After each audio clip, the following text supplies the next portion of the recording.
पृथ्वी के लिए परमेश्वर का मकसद क्या है? पहला, परमेश्वर ने धरती क्यों बनाई? यहोवा ने इंसानों के रहने के लिए धरती बनाई। यही हमारा घर है। पहले मानव जोड़े आदम और हव्वा को स्वर्ग में घर बसाने के लिए नहीं बनाया गया था, क्योंकि स्वर्ग में रहने के लिए परमेश्वर ने स्वर्गदूत बनाए थे। परमेश्वर ने आदम को बनाकर अदन नाम के एक खूबसूरत बाग में रखा। यहोवा चाहता था कि आदम, हव्वा और उनके बच्चे धरती पर हमेशा हमेशा के लिए खुशी से जिए। भजन 37 का 29। धर्मी लोग पृथ्वी के अधिकारी होंगे और उसमें सदा बसे रहेंगे। भजन 115 का 16। स्वर्ग तो यहोवा का है, परंतु पृथ्वी उसने मनुष्यों को दी है। शुरू में सिर्फ अदन का बाग ही फिरदौस था। परमेश्वर चाहता था कि पहला मानव जोड़ा बच्चे पैदा करे और धरती को आबाद करे। जैसे जैसे इंसानों का परिवार बढ़ता, उन्हें पूरी पृथ्वी की देखभाल करनी थी और उसे एक फिरदौस बनाना था। पृथ्वी कभी नाश नहीं होगी, ये हमेशा इंसानों का घर रहेगी। भजन 104 का 5। तूने पृथ्वी को उसकी नींव पर स्थिर किया है, ताकि वह कभी न डगमगाए। दूसरा, पृथ्वी आज एक फिरदौस क्यों नहीं है? आदम और हव्वा ने यहोवा की आज्ञा तोड़ दी थी, इसलिए उसने उन्हें अदन से निकाल दिया। इंसानों ने फिरदौस खो दिया और इसके बाद कोई भी इंसान पृथ्वी को दोबारा फिरदौस बनाने में कामयाब नहीं हुआ। बाइबल कहती है कि धरती दुष्टों के हाथ में दे दी गई। उत्पत्ति 3 का 23 और 24। इसलिए यहोवा परमेश्वर ने उसको अदन की वाटिका में से निकाल दिया कि वह उस भूमि पर खेती करे जिसमें से वह बनाया गया था। इसलिए आदम को उसने निकाल दिया और जीवन के वृक्ष के मार्ग का पहरा देने के लिए अदन की वाटिका के पूर्व की ओर करूबों को और चारों ओर घूमने वाली ज्वाला में तलवार को भी नियुक्त कर दिया। क्या इसका मतलब यह है कि धरती को फिरदौस बनाने का यहोवा का मकसद नाकाम हो गया है? जी नहीं।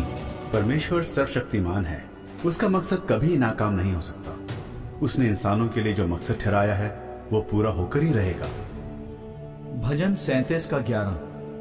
परंतु नम्र लोग पृथ्वी के अधिकारी होंगे और बड़ी शांति के कारण आनंद मनाएंगे।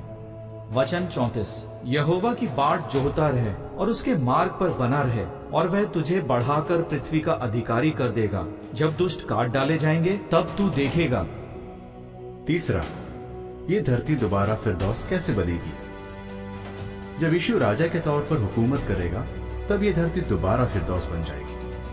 हर्मगेदोन नाम के युद्ध में यीशु स्वर्गदूतों के साथ मिलकर उन सभी का नाश करेगा जो परमेश्वर का विरोध करते हैं।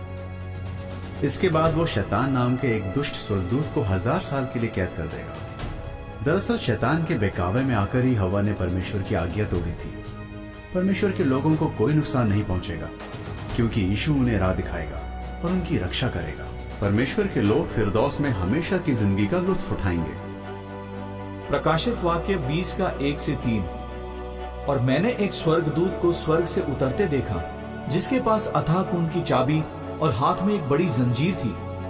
उसने उस अजगर, उस पुराने सांप को जो इब्लीस और शैतान है, पकड़ लिया और 1000 साल के लिए उसे बांध दिया और उसे अथाह कुंड में फेंक दिया और अथाह कुंड को बंद कर उस पर मोहर लगा दी, ताकि वह 1000 साल के खत्म होने तक राष्ट्रों को फिर गुमराह न कर सके। प्रकाशित वाक्य 21 का 3 और 4। फिर मैंने राजगद्दी से एक जोरदार आवाज सुनी जो कह रही थी, देखो, परमेश्वर का डेरा इंसानों के बीच है। वह उनके साथ रहेगा और वे उसके लोग होंगे, और परमेश्वर खुद उनके साथ होगा, और वह उनकी आंखों से हर आंसू पोंछ देगा, और ना मौत रहेगी, ना मातम, ना रोना बिलखना, ना ही दर्द रहेगा। पिछली बातें खत्म हो चुकी हैं। चौथा, दुख तकलीफों का अंत कब होगा? कई लोग सोचते हैं कि ना जाने परमेश्वर धरती से बुराई का अंत कब करेगा। यीशु ने एक निशानी दी थी जिससे लोगों को पता चलता कि अंत करीब है। आज दुनिया के हालात इस कदर बुरे हो गए हैं कि लगता है जैसे धरती से इंसानों का सफाया हो जाएगा। इससे पता चलता है कि हम दुनिया की व्यवस्था के आखिरी वक्त में जी रहे हैं। मत्ती 24 का 3। जब वह जैतून पहाड़ पर बैठा हुआ था, तब चेले अकेले में उसके पास आकर पूछने लगे, हमें बता, ये सब बातें कब होंगी और तेरी मौजूदगी की और दुनिया की व्यवस्था के आखिरी वक्त की क्या निशानी होगी? वचन 7 से 14। क्योंकि एक राष्ट्र दूसरे राष्ट्र पर और एक राज्य दूसरे राज्य पर हमला करेगा। एक के बाद एक कई जगहों पर अकाल पड़ेंगे और भूकंप होंगे। ये सारी बातें प्रसव पीड़ा की तरह मुसीबतों की सिर्फ शुरुआत होंगी। तब लोग तुम्हें क्लेश दिलाने के लिए पकड़वाएंगे और तुम्हें मार डालेंगे, और तुम मेरे नाम की वजह से सब राष्ट्रों की नफरत का शिकार बनोगे। इसके बाद बहुत से ठोकर खाएंगे और एक दूसरे के साथ विश्वासघात करेंगे और एक दूसरे से नफरत करेंगे, और बहुत से झूठे भविष्यवक्ता उठ खड़े होंगे और बहुतों को गुमराह करेंगे, और दुराचार के बढ़ जाने से ज्यादातर लोगों का प्यार ठंडा हो जाएगा। मगर जो अंत तक धीरज धरता है वही उद्धार पाएगा।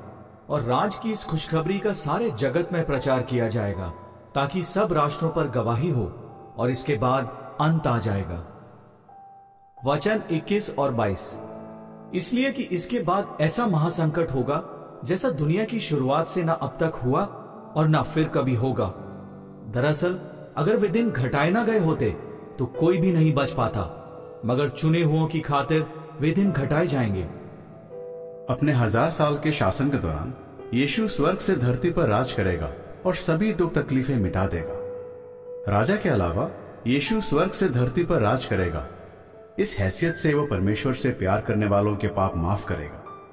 इस तरह यीशु के जरिए परमेश्वर बीमारी, बुढ़ापे और मौत का खात्मा कर देगा।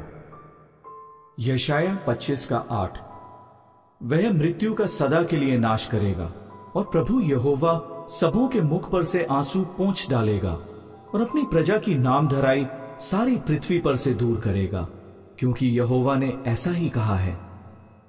यशाया 33 का 24। कोई निवासी ना कहेगा कि मैं रोगी हूं, और जो लोग उसमें बसेंगे उनका अधर्म क्षमा किया जाएगा। 5वां, आने वाले फिरदौस में कौन रहेगा? फिरदौस में वे लोग रहेंगे जो परमेश्वर की आज्ञा मानते हैं। यीशु ने अपने चेलों से कहा कि वे नम्र लोगों को ढूंढ निकालें और उन्हें सिखाएं कि वे यहोवा को कैसे खुश कर सकते हैं। आज यहोवा लाखों लोगों को आने वाले फिरदौस में जिंदगी का लुत्फ उठाने के लिए तैयार कर रहा है। यहोवा के साक्षियों के राजघर में लोग सीखते हैं कि वे कैसे अच्छे पति पत्नी या अच्छे माता पिता बन सकते हैं। वहां बच्चे और माता पिता मिलकर उपासना करते हैं और सीखते हैं कि बाइबल की शिक्षाएं उनकी जिंदगी कैसे सुधार सकती हैं। मीका 4 का 1 से 4। अंत के दिनों में ऐसा होगा कि यहोवा के भवन का पर्वत सब पहाड़ों पर दृढ़ किया जाएगा और सब पहाड़ियों से अधिक ऊंचा किया जाएगा, और हर जाति के लोग धारा के समान उसकी ओर चलेंगे। और बहुत सी जातियों के लोग जाएंगे और आपस में कहेंगे, आओ हम यहोवा के पर्वत पर चढ़कर याकूब के परमेश्वर के भवन में जाएं। तब वह हमको अपने मार्ग सिखाएगा और हम उसके पथों पर चलेंगे, क्योंकि यहोवा की व्यवस्था सिय्योन से और उसका वचन यरूशलेम से निकलेगा। वह बहुत से देशों के लोगों का न्याय करेगा और दूर दूर तक की सामर्थी जातियों के झगड़ों को मिटाएगा। इसलिए वे अपनी तलवारें पीटकर हल के फाल और अपने भालों से हंसिया बनाएंगे। तब एक जाति दूसरी जाति के विरुद्ध तलवार फिर न चलाएगी, और लोग आगे को युद्ध विद्या न सीखेंगे, परंतु वे अपनी अपनी दाखलता और अंजीर के वृक्ष तले बैठा करेंगे, और कोई उनको न डराएगा। सेनाओं के यहोवा ने यही वचन दिया है।